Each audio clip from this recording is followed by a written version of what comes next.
Aha. Howdy. So today's debate, feminism causes more rape than it prevents. You can hear me okay?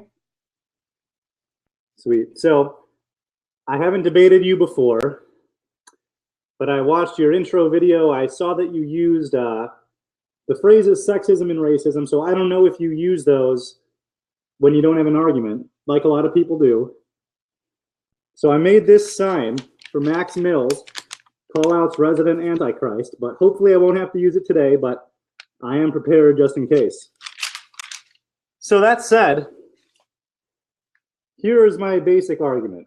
First of all, feminism prevents zero rape, so if it causes any at all, then that's already causing more than it prevents. I got some notes here. Yeah, prevents absolutely nothing. Second of all the places where feminists are in charge, the reported rapes and arguably real rapes actually go up. Now, one of the reasons is they twist the definition of the word into whatever they feel like they want it to mean. Basically, anything a feminist doesn't like is now considered rape. Secondly, they encourage risky, dangerous sexual behavior, along with a complete lack of responsibility for the consequences of that behavior.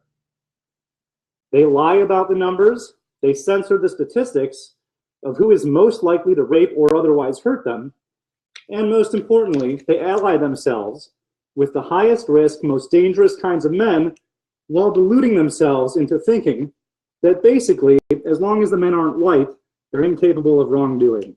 This is a mass mental illness called intersectionality, where one group's mental illness intersects with another, and they end up in this big web of lies and delusion. So we can go over whatever point you'd like in whatever order you would like. Okay, well, let's start from the most basic of issues with this argument, and that is that you're making an argument about causation. So, for instance, you say all the places where feminists are in charge, rapes go up. Okay, even if we take that statement as true, and I absolutely don't, but we can get to that later, there you've only established correlation. So what I want to hear from you before we go any further is, where is the causation between feminism and rape? Because you've talked correlation, I want to hear about causation. Well, I already answered that. They encourage women to engage in wildly risky, stupid, promiscuous, dangerous behavior, while telling them at the same time that they can go out, get as wasted as they want, hook up with hundreds or thousands of men, whatever they want. It makes them empowered. But if anything bad happens, it's not their fault, and they had no role to play in it. So what feminism does is it encourages hypoagency, which you will notice with all feminists, where they feel like they have no accountability for themselves, no responsibility for their lives. Everything is someone else's fault. They get paid less because of the wage gap, which is a lie. They get paid less, or they're not the head of everything because of the patriarchy, which is another lie. And never do they reflect on themselves and say, I wonder if my behavior in the world is causing the results I'm getting. So by telling women that it's empowering to walk around at the slut march with their boobs out, but also that it's rape for a man to look at them with their boobs out, they're basically encouraging women to act like infants. And so I hope that answers your question. I already did answer it, I think. It causes dangerous behavior and hypoagency. Okay, even if we take that premise, would a woman going out in public topless, let's just take that example, necessarily lead to a rape if a man or another person did not make the choice to rape that woman? Is there causation there absent another agent's active choice?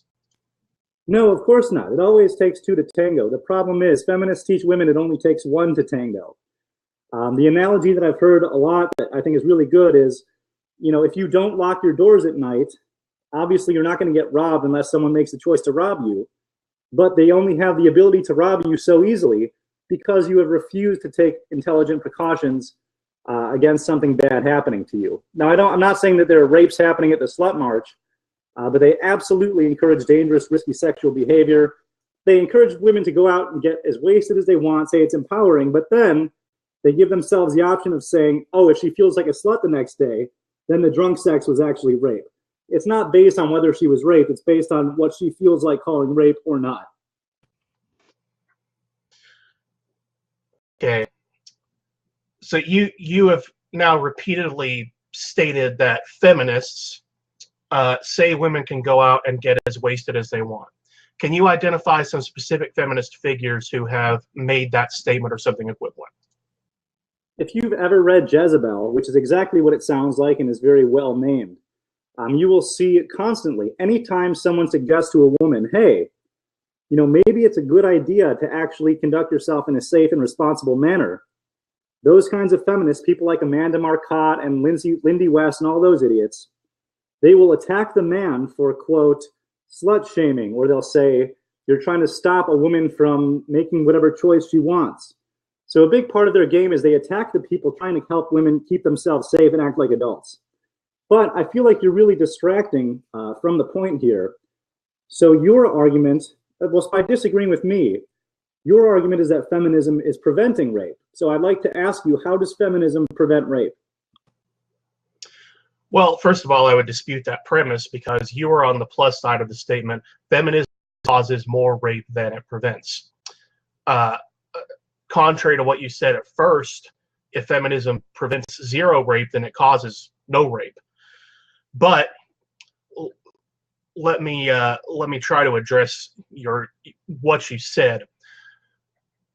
First of all, we don't have statistical evidence going either way, for the specific reason that sexual assault statistics were not tracked in any meaningful way before about second wave feminism, late 60s, early 70s. So what you're asking me to defend is essentially a point that we're not going to be able to come to any data agreement on. But let me go back to the absolute earliest form of feminism, of trying to give women rights in society, and that would be the Hebrew Torah, which was the first religious or legal document known to us that actually attached any sort of legal punishment for sexual assault. Before that, women were largely considered property and to have zero agency.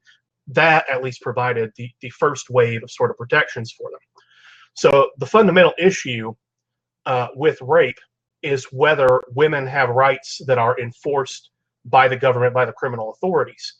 Before feminism, they more or less did not. How is that not an argument? Because that's the fundamental thing, is giving women more rights, more recognition by the government.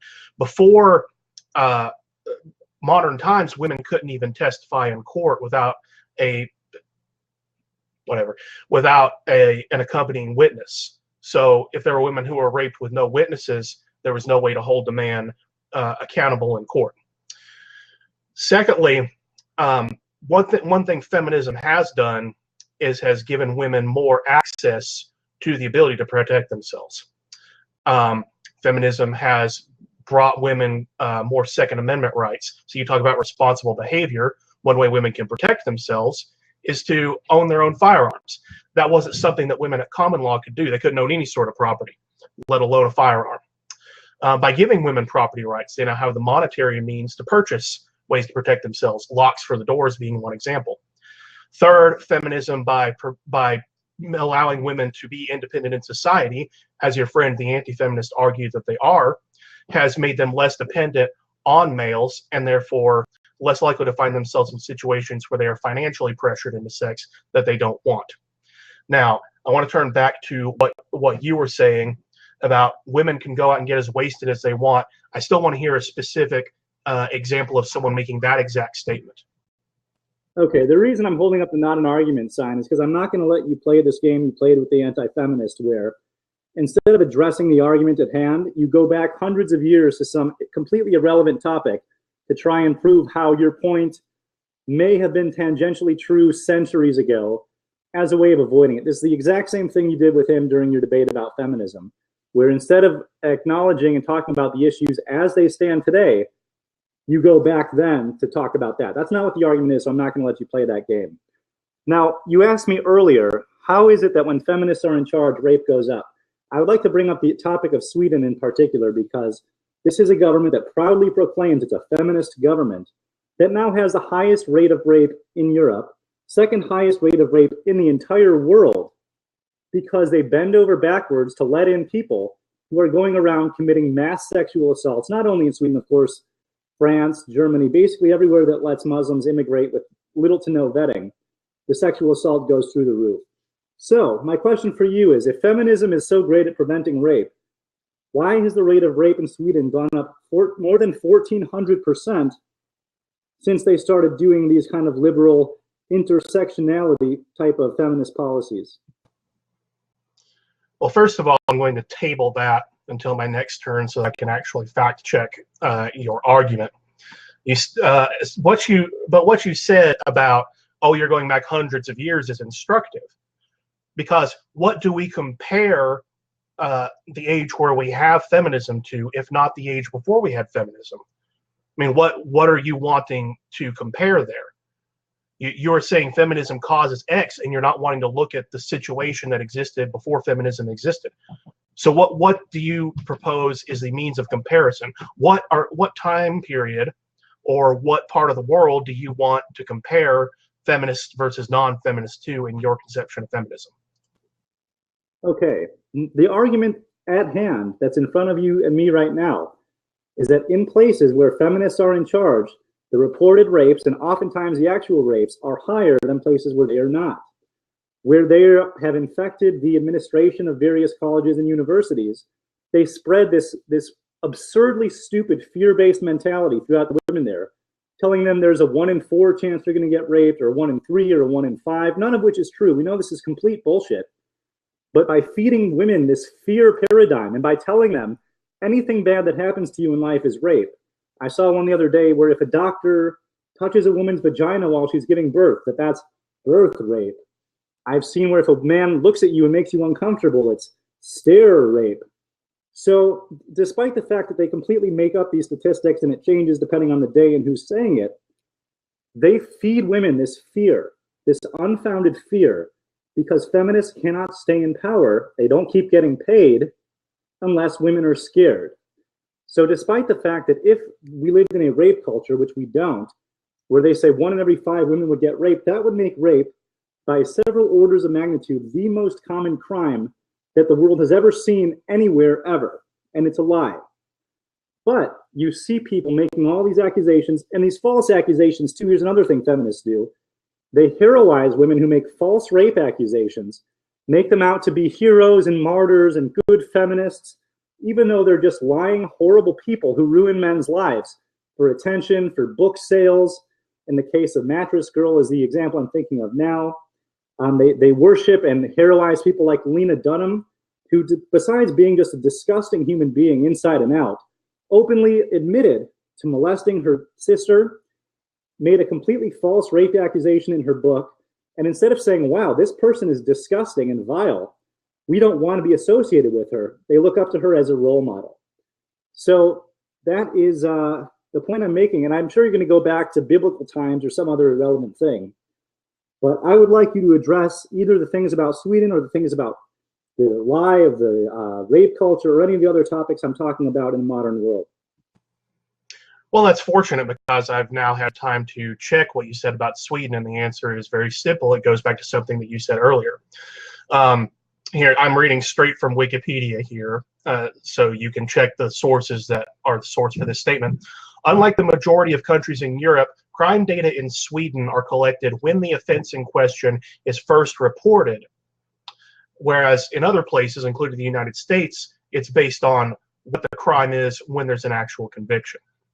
So, for instance, in the United States, if you classified crime based on the initial charging, you would have an astronomically higher rate of things like attempted murder, attempted vehicular homicide, severe DUI, but the assault with a deadly weapon. But those are the sorts of things that in our system and in most systems end up getting pled down.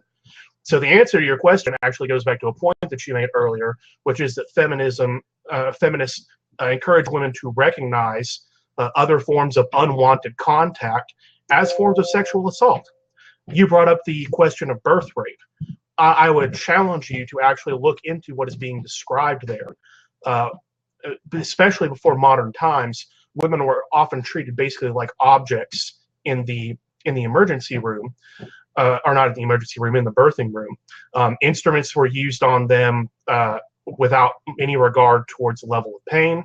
And one of the most despicable things that was done was that women, and this still happens today, were and are put under anesthesia to force them to have C-sections because it protects the doctors from legal liability. So what you said earlier about feminism encouraging women to recognize more forms of unwanted sexual behavior as forms of sexual assault or even rape, you're correct about that. What you're incorrect about is the fact that those things are, in fact, sexual assault and rape. Your argument seems to say that because feminists recognize more things that women should not be put through against their will, that they are somehow causing those things that happen to women against their will. It's actually the other way around. By encouraging women to report these things that are happening to them that they didn't want to happen, and by giving them legal remedies to address them when they do happen, feminism has actually benefited women. Now, again, we don't know statistically exactly whether sexual assault has gone down or up under feminism, because as you say, we'd have to compare it to ages ago. What we can say is that the things you said about feminism driving up sexual assault are related to feminism recognizing more things that are sexual assault. It's two totally different things. I'm going to let my time run, and there you go. Okay, well, you've said a bunch of things worth addressing here. So first of all, a huge number of the rape accusations that you say feminists are now empowering women to be able to recognize as sexual assault are just lies. They're just not telling the truth. Anytime, I've seen Rush Veliza say this, and I think he's right, anytime a woman goes to the media before the police, overwhelming chance that she's lying. There's attention in it, there's money in it, there's sympathy in it. There have been case after case of women accusing a man of rape to make her boyfriend jealous or to make her boyfriend want to marry her. I don't even understand the strategy there. It's a stupid strategy. You said some weird thing about us not counting crime statistics until there's a conviction. That's absolutely ridiculous. If you look at crime data, there's plenty of, it shows attempted this, attempted that, attempted this. You did not address at all the lies of the rape statistics that feminists make up about the rape culture. And you still have not addressed the really point that I wanted to make, that I did make, which is that in the places in the world where feminists are in charge, such as Sweden and now Germany, because feminism is just one branch of the communist octopus or the Marxist octopus. So you have Angela Merkel in Germany doing everything she can to destroy her country. Thousands of sexual assaults have gone on. Now, on top of that, in Sweden, if you actually look, because your argument is that, excuse me. In Sweden, police know who's doing the raping. The ones who have come out about it have been told to shut up. They've been censored.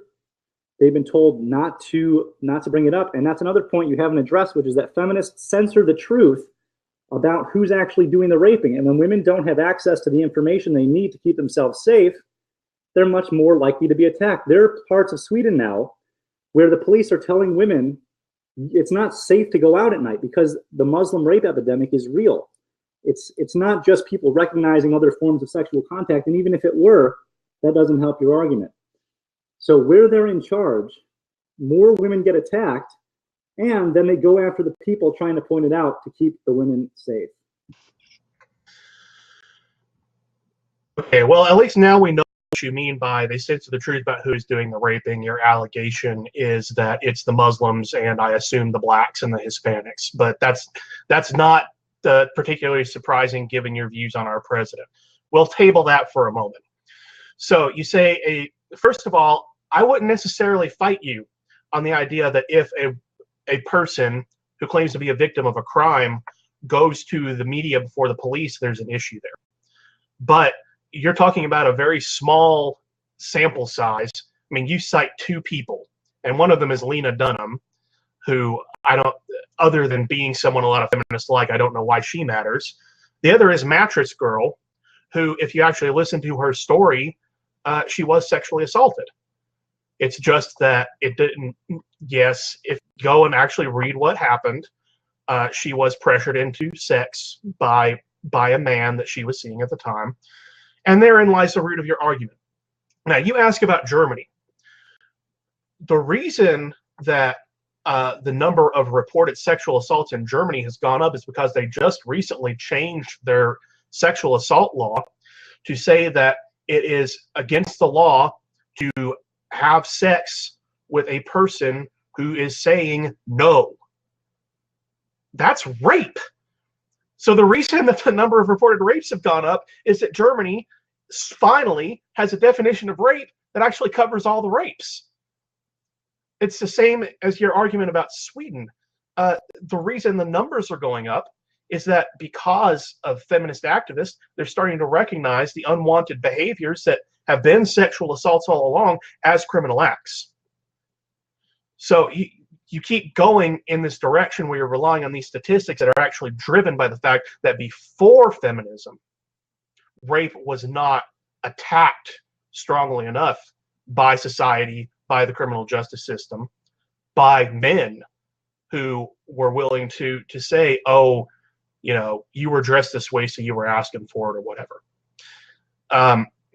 Feminism has caused us to evolve beyond that. So yeah, more sexual assaults are coming to light, but that doesn't mean that those sexual assaults weren't happening. It means they were going unreported or underreported, that they weren't being dealt with, that the women who were suffering them before feminism came along had no means of redress. Now, I've only got 22 seconds left here, but as far as the points about your point about Muslims doing the raping, I'll simply leave the people watching this debate to find out which sites are spreading that propaganda and what sites like Snopes and PolitiFact have to say about it. PolitiFact is garbage. It is just like Snopes. It's left-leaning lies and bullshit. Snopes is a liberal couple running a website pretending that they're journalists or investigators. So there's a few things you said that are nonsense here. First of all, it is Muslims doing these things in Sweden and Germany. If you actually look at what happens specifically on celebrations like New Year's Day in Germany, there were thousands of sexual assaults by Muslims running through these crowds, grabbing white women all throughout Germany, both of these times. And of course, each time that information is censored and hidden by the communists because, again, well, not again because I haven't said this yet, their ultimate goal is to destroy the West, to destroy Western civilization. So part of that is by importing people who are going to hurt the Western civilization and then lying and hiding the statistics. That's what feminism is. If you look up any of Yuri Bezmenov's videos about what communism is and how it works, you will see these people are just useful idiots. They're not political activists. They're not a grassroots organization. These are paid, brainwashed puppets specifically being used as tools and pawns to hurt Western civilization. Now, how do you do that? You throw open the borders to its enemies and then lie about the results, which is exactly what's happening in Germany, exactly what's happening in Sweden, both of which are run by people who are feminists. Now, the leader of France right now, I don't know if he's a feminist, but he's certainly a communist and shares in those sympathies. The other thing you said, that somehow my support for Donald Trump changes the fact the realities of race and crime, is of course absurd. I haven't seen him say anything about race and rape, in fact, but if you look it up, you know, there are places all over the world that are no longer reporting race and crime and the connection, not because it isn't there, but because it's hard to prop up this delusional reality that everyone's equal, everyone's the same, everyone commits the same crimes at the same rate. That mentally retarded delusion does not hold up to reality. So again, you have feminists, which again is an arm of communism or Marxism, lying about what's going on and thereby stopping women from knowing the information that will make them or help them make safe decisions. All right, well, you've gone back to putting onus on the women to make the decision not to be raped, and you still haven't addressed my initial statement, which was that your causative problem is that no matter what the women did, there wouldn't be a rape occurring without someone choosing to commit the rape. So let's bounce this back to you on this thing with Germans and Sweden. What you said was it is Muslims doing these things in Germany and Sweden. And you specifically said that on New Year's Eve in those two countries, there were Muslim men grabbing white women. Now, do you concede that a man grabbing a white woman, and let's just assume by her genitals or by her breasts, is sexual assault? Of course, it's sexual assault, regardless of race or color. Okay, well, before feminism transformed the way that we think about, don't throw your hands up. Before feminism came along and we changed the way that our law defines sexual assault, those sorts of grabbing things would not be considered sexual assault. So the statistics that you're citing with these men committing sexual assault, those would not have been considered sexual assaults without feminism. So the statistics that you're relying on with regard to Sweden and Germany would not even exist if feminism had not caused those two countries to change their sexual assault laws to recognize what these men allegedly did as sexual assault. No, it's not allegedly. It's a thing that happened. And if you read the reports from the police at the time in either country, you'll see they've been talking about this. Some of them have been fired for pointing it out in Sweden. If they point out who's doing the sexual crime, they get in trouble. That's what feminism does. It censors the truth. It is based on lies. Furthermore, your assertion that this is somehow because they've started recognizing what sexual assault is stupid and deliberately missing my point. It's not like there were German men forming gangs and going through the crowds at New Year's, grabbing women by the genitals, and then all of a sudden feminism came along, saw this was sexual assault, and that's why the numbers went up. That is not what happened. In the real world, what actually happened was they started importing people from a culture that treats women with the same amount of rights as a coffee table, who don't see them as people at all, who feel like they have a right to do whatever they want to whoever they want, specifically if they're not Muslim. You know, Muhammad not only was a pedophile and rapist, but this is what he encouraged his followers to do. And there was a case in the Quran where even his own people were so horrified by what a disgusting savage this man was. They said, yo, we don't want to like rape these women in front of their husbands and then behead them. That's pretty fucked up. And he made them do it anyway. That's who they consider the prophet of their disgusting, backwards, desert demon-inspired religion. There's nothing loving about it. This whole Islam is a religion of peace bullshit is said by two kinds of people. People who have never read the Quran and people who have read the Quran, but they're lying. And those are the only two categories that people who think Islam is peaceful fall into. Now, the same thing is true in Sweden of what's true in Germany. It's not because feminists started just seeing, oh, men grabbing women is sexual assault now. It's because they imported a culture of people who go around doing this everywhere in the world that they go. Okay, well, your assertion about how rape and sexual assault are handled in Islamic countries is specious. For instance, in Syria, where a lot of these refugees that you claim are committing these acts came from, rape is punishable by death. I believe that's also the case in Saudi Arabia. I know it's the case in several other Muslim countries. I won't disagree with you that women do not have the same rights in those countries that they do here, but on the specific issue of sexual assault, they are a lot more draconian about how men who commit those acts are treated. Turning back to what you said about censoring the truth about who's doing the raping, why does it matter who's doing the raping? Why does it matter? Because why should women have to worry about any man raping them and there being no legal recourse? Why should women not be able to go out and do as they please and not have a man choose to rape them? The problem that you keep ignoring is that your argument is supposed to be about causation. And you can't get around the fact that there is no rape without a rapist. Nothing that a woman does, nothing that feminism encourages a woman to do, causes rape in a more direct way than a man choosing to rape her. No matter how many times you accuse me of not acknowledging it, that doesn't change the fact that not only did I acknowledge it, not only did I give you an analogy about it, but it was in my very first response to you, I talked about this. And now twice since then, you've accused me of not talking about it, which is just blatantly dishonest. Your question of why women should have to know who's most likely to rape them is completely fucking ridiculous. And I rarely get angry in these debates, but this is actually pissing me off. If you have a daughter, and let's say that we live in a hypothetical world where there are purple men and green men, and the purple men are 10 times more likely to rape them than the green men, and you hide that information from your daughter, you're a terrible fucking father.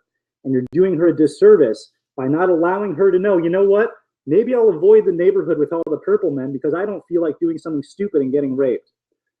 Now, yeah, when people get in trouble, of course, it's not a one-way street. I already talked about this. It takes two to tango. You make stupid decisions that leave yourself open and vulnerable to something bad happening, and then someone else chooses to do something bad. Obviously, if you minimize your risk, you're at a lower chance of not being victimized. This is called common sense. Your question of why can't women do whatever they want without any problem whatsoever is because we actually live in a thing called reality, where bad people do exist and drunk people do exist. And it's not just men that do bad things, it's women too. There's equal good and bad in every group and every tribe. But this retarded delusional world that feminists think, this utopia that they're trying to create, that take all restraints off of female behavior and make it perfectly safe no matter what, is not realistic. And this is the fundamental problem with leftism, is it's based on nothing. It's not based on common sense. It's not based on statistics.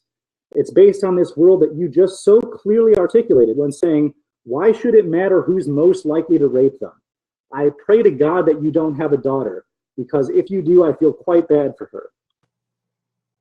I have two daughters, and I'm far less concerned about my daughters being around Muslim men or black men or Hispanic men than I am about having them be around a man who thinks that it's okay to grab women by the pussy if you're rich. Now, let's go back to your arguments about causation. The analogy that you brought up earlier, and the reason that I didn't address it was because I didn't want to belabor a point that clearly doesn't make any sense, is that, well, if you don't lock your doors, then you're more likely to be robbed. You're still not robbed unless the robber decides to come in. Furthermore, even if your door is locked and someone decides they want to rob you, they can break out a window, they can jimmy the lock, they can break the door itself down with a battering ram. They can, if you have a home security system, if it's an Internet of Things set up, they can actually hack their way into your house. A person who is determined to commit a crime is going to commit that crime. And to go back to, you keep saying this, it takes two to tango. It only takes one to rape. The woman is not a secondary party to the rape. She is a victim of a person who has chosen to commit a crime against her. Putting the onus on the victim to prevent crime is nonsensical.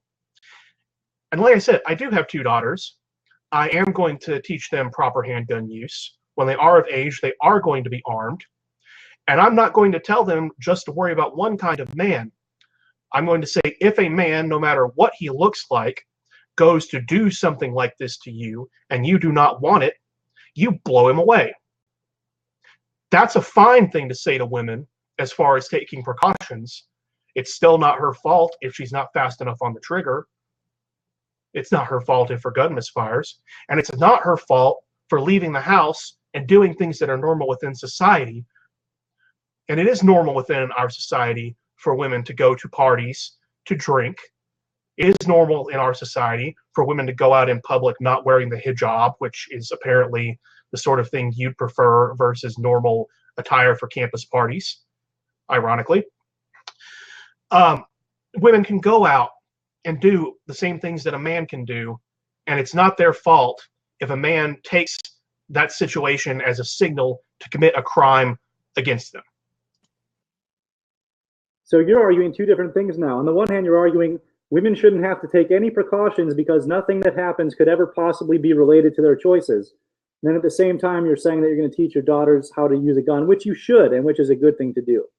So I don't know how many times I have to address this, so I'm not going to. I'm going to go back to a different point you made about how rape is prosecuted in Islamic society. First of all, what I said was specifically towards non-Muslim women who they feel completely entitled to rape and kill and do whatever they want to, because obviously the women in Sweden and Germany are not Muslim. Now, that wouldn't be a problem unless you had feminists in the government there throwing open the doors to these savages out of some completely misplaced sense of revenge against Western society. Second, in Islamic society, you're right, rape is supposedly punished in a draconian way. Problem is, if you commit a crime against a woman in Islamic society, you need to have, I think, 3 or 4 male witnesses to the crime, or else what she says doesn't matter, and no crime can be, you can't be convicted of anything, you can't be punished from anything. So people like you pretend that like you're all about women's rights and stuff. I don't see a single one of you lifting a finger to go out to Saudi Arabia and try to make it so that if a woman's raped, there don't need to be 4 male witnesses to it in order for the guy to get punished. You don't do anything like that because ultimately you're cowards. You only go after easy targets. You would never in 1,000 years go try to make change in a society where people will behead you or throw you off a building for fighting with them. You only say what's socially acceptable to say because you're not strong people and you don't have real balls and real integrity. Now, my question for you is this, because I'll go back to your point one last time. Would you walk through the ghetto with $100 bills in your hand? Why or why not? Yes, I might have something to buy. I'm not going unarmed. I'm not going by myself, but I'd go. You would go through the ghetto holding money, holding cash in your hand? Yeah, why not? Well, that's just moronic, isn't it? So if you're the type of person that would go around to a high crime area, basically saying, painting yourself as a target, saying, attack me, I'm an easy victim and I have what you want, then you're frankly just a moron. And I really hope that that's not how you treat your daughters. You don't tell them, yeah, wear a tiny little skirt with your tits out, go get blackout drunk at a frat party, and don't take responsibility for anything. That's called being a bad father. Well, I see we've finally thrown any semblance of civility out the window. First of all, you didn't say high crime area. You said ghetto. That's just a place where poor people happen to live. We have ghettos here in Northeast Tennessee. They're called trailer parks. I've been to them. I've taken cash with me. I don't feel threatened because I'm armed and I can take care of myself. You know, you want to question my manhood? You're the one who's saying that you're afraid to go into certain neighborhoods. Are you afraid that you can't take care of yourself? I don't understand where the fear is coming from. Now, let's talk about the difference between precautions and causation. Yes, it's wise to take precautions against things. It's wise to travel in groups. You know, it's wise to keep an eye on the people around you. That's different from assigning causation. Because if a bad actor wants to commit a crime against you, whether it's against your person or against your property, it doesn't matter how many precautions you've taken. A determined bad actor can get past any number of precautions. This is especially true for women because rape is unfortunately a relatively easy crime to commit, physically speaking. It takes a short amount of time. You have a vulnerable person. I don't want to go into the specifics of the act, but you can get it done and be gone before there's any time for a witness to show up. Now, let's go back to what you said about witnesses. Now, I'll take your point that these Islamic countries, I cited specifically Syria, I believe it's also true for Saudi Arabia, several other countries, that they require male witnesses in court. I'm not totally sure about that, but assuming that's true, there are in fact groups, global groups, who are attempting to address those human rights violations. Guess what ideology they typically identify with? Feminism. Because it was feminism that got those laws struck down in our own country and in Western society, and now they're working to do the same thing in Middle Eastern society. No, they aren't. The head of the United Nations Human Rights Council is Saudi Arabia. You have no idea what the fuck you're talking about. So the last point I want to make is that I know you think Donald Trump is a rapist because you didn't actually listen to what he said. Where people like him are in charge, the real rapists are identified, isolated, and kept the fuck out. Where feminists are in charge, they're invited in with open arms as long as they're brown. I have nothing else to say. You haven't proven your point at all, and I have nothing else to say. Well, you're in a fundamentally incorrect place because you're the one who put forth the proposition here. Your proposition was feminism causes more rapes than it prevents. You have not been able to refute the simple causative problem, which is that the primary cause of rape is always the rapist. You haven't been able. You have relied on a false premise that it takes two to tango, somehow putting the onus on the victim to prevent the rape, which is simply an unevolved point of view. So you have not proven your point. Instead, you have relied on these feminist straw men. I have been as civil as I can, But that goes out the window and you attack my kids and my position as a father. I didn't attack your kids. I said you're a bad father if you don't